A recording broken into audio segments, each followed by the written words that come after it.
फेरि के भयो नेपालमा दिनदिनै चर्किरहेको छ आन्दोलन। हेर्नुहोस् यो भिडियो।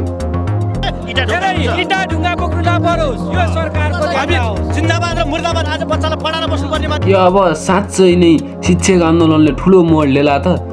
मार्कर कपी र कलम चलाउनु पर्ने मान्छे आज चाहिँ यहाँ जिन्दाबाद र मुर्दाबाद भन्दै हिँड्नुपर्ने अवस्था छ। यो कसले बनायो? यही सरकारले बनायो। पहिला गरेको एउटा जुन सम्झौता थियो त्यो उल्लङ्घन गरेर आज हामीलाई यो रोडमा फेरि आउनु बाध्य बनायो।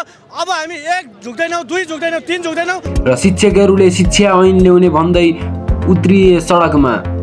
कहिले आगो लगाइदिने, कहिले मार्केट फुटाइदिने, कहिले फ्रिज उडाइदिने, कहिले बिहोरका सिसी उडाइदिने, कहिले के हुने। यस विषयमा के भन्न चाहनुहुन्छ रवि सर? एउटा छोटो मिठो प्रतिक्रिया दिनु होला। नेपालको राजनीतिमा गोरु ब्याउँछ, भैँसीले अन्डा दिन्छ, कुखुरोले पाडो पाउँछ, छेपारोले जामा लाउँछ, ढागुतोले इस्टकोट ढल्काउँछ। समझ रहे हो न? जबसम्म हाम्रो प्राप्ति हुँदैन तबसम्म हामी कुनै पनि हालतमा यो आन्दोलनलाई क्यान्सल हुन दिने छैनौँ, स्थगित हुन दिने छैनौँ। यो माग पुरा गरेर मात्र हामी छोड्नेछौँ। नयाँ शिक्षा ऐन लिएरै जाने। अहिले हाम्रो देशमा त भ्रष्टाचार नगरिकन छ नि, कामै नगर्ने मान्छेहरू छ नि त। सबैलाई पैसा चाहिएको छ, कमिसनको। त्यसको उदाहरण तपाईकै भइरहेछ। त्यसको उदाहरण तपाईँ नै हुनुहुन्छ नि। जस्तो शिक्षा ऐन हामी जुनसुकै हालतमा रगत बगाउनु पर्यो भने रगत बगाउँछौँ, पसिना बगाउनु पर्यो पसिना बगाउँछौँ। तर हामीलाई चाहेको यो कुराहरू बालेन शाहले भनेको कुरामा कतिको सहमति होला त सरकार? र यस कर्मचारीले नपाएको तलब कहिले पाउला त? के हुँदैछ नेपालमा? दिनदिनै चर्किरहेको छ। कहिले के हो हाजिर गराउनु दिनु पर्यो?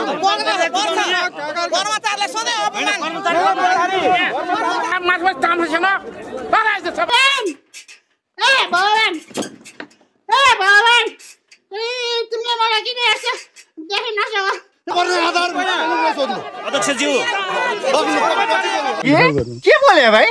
के बोले के छ थाहा बोले? कार्यकारीको व्यवस्था गर्नुहोस् र कर्मचारीहरूलाई दैनन्दिन दिन काम लगाउने तर उसको पारिश्रमिक नदिने काम नगर्नुहोस्। तपाईँहरूले बन्द गर्नुहोस्, तत्काल समस्याको निकास गर्नु भने हो। कहिले महानगरका कर्मचारीलाई तलब नदिने त कहिले शिक्षा ऐन जारी नगर्ने। त्यही भएर नेपालको कानुन दैवले जानुन् भनेको जस्तो भइरहेको छ। घिन भन्ने त मान्छेमा हुन पर्छ के। निर्दोष हो भने उहाँलाई स्वागत गरेर तलब खुवाउनु पर्यो। नौटंकी नै हो यो, नौटंकी नै हो। सर के हुँदैछ सर यहाँ आज? के पनि हुँदै छैन। चले एक काम कर, 200 रुपया दे और 50 रुपया काट ओभर एक्टिंग के वजह। हजुर अलिकति सुन्नु सर। केही हुँदै छैन। हैन यो पुरानै प्रशासकीय अधिकृत छिराउने कि मलाई जानकारी छैन। अहिले हाम्रो देशमा त भ्रष्टाचार नगरिकन छ नि, कामै नगर्ने मान्छेहरू छ नि त। भनेपछि अनि यो ताला चाहिँ किन लगेर हुन्छ सर? अनि के आवश्यकता पर्यो, लगाउनु पर्ने आवश्यकता पर्यो। र अर्को कुरा प्रश्नसँग कुरा के भनेदेखि हामीलाई जुन आदेश छ त्यो आदेश अनुसार कार्यान्वयन हुन्छ। आदेश कस्तो छ सर? जनताले जान्न चाहन्छ आदेश कस्तो? अनि यो कुरा चाहिँ मलाई भन्दा बढी चाहिँ उता माथिको होला। तपाईले बल्ल बल्ल भेट भएको छैन, बल्ल बल्ल भेट। तर यसै विषयमा अब के हुँदैछ र के हुँदैछ त नेपालमा? साँच्चै आन्दोलनले ठुलो मोड लिएला त? के अब नयाँ ऐन कानुन जारी होला त? के नेपालमा अब नयाँ ऐन कानुनले राम्रोसँग राजनीतिको मोड फेर्ला त? फेर्दैन, बिल्कुल फेर्दैन। किन भन्दाखेरि नेपालको राजनीति भनेको घटिया राजनीति हो। नेपालको राजनीति अनुसार नेपालमा दिनदिनै घटिरहेका यी आन्दोलन र सडकमा उत्रिएका युवाहरूलाई जगाएर नेपाल ध्वस्त बनाउने मात्र यो अभियान हो जस्तो लाग्छ मलाई। के अब फेरि पहिलाको जस्तो राजतन्त्र आउला त?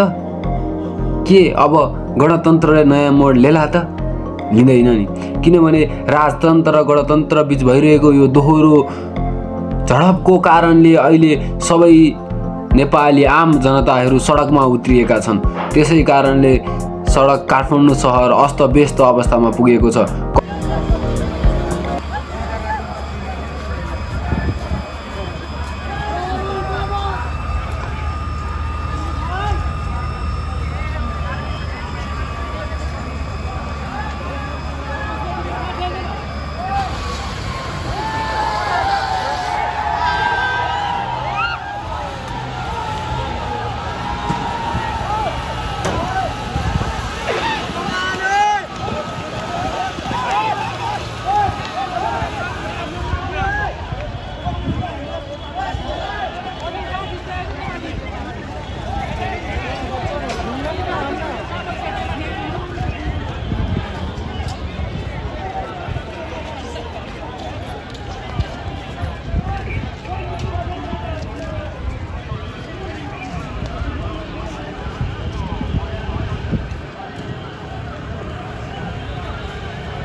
यति जेलसम्म भिडियो हेरेर साथ सपोर्ट गरिदिनु भयो त्यसको लागि धेरै धेरै धेरै धन्यवाद भन्दै यस मगाई च्यानलबाट आगामी दिनमा पनि यस्तै यस्तै न्युजहरू लिएर आउने नै छु। आजको दिनलाई बिताउन चाहन्छु। हस्त thank you for watching this video everyone.